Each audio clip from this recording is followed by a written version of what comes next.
The content of Qoor'aan from the 24th of the 8th month of 1446. Discriminatory practices are brought in rather than them being inherent to religion. Democracy is tempered by inspiration and revelation, much as does a constitution. Revolutionary ideas are within the formulation. Usually, it is not about the receiving character.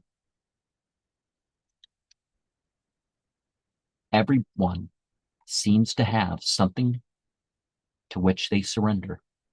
Resurrection and finding meaning doesn't have to be harder.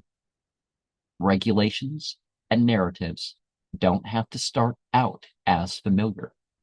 Interpolations are beyond doubt included in what others deem authoritative. A restorer steps aside and tells them there will be no allowance of compulsion. Truly progressive would posit potential equality in difference. Morals are not about reference to other paths or even one's own culture. Freedom for its believers is in what makes them better people. And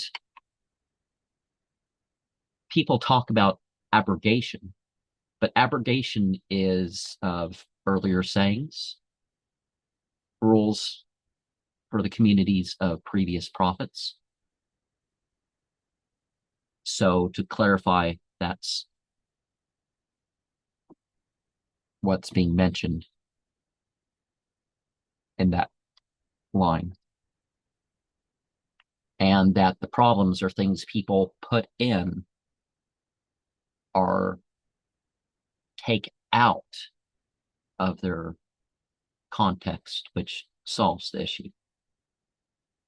And then people are going to say, well, oh, if you can't follow the whole thing at once, you're going to cause problems. It's like, no, every bit that you follow makes things a bit closer. And no compulsion means that, only a free choice in accepting the religion counts for a person. And, there's no fighting to force people into the faith or anything like that.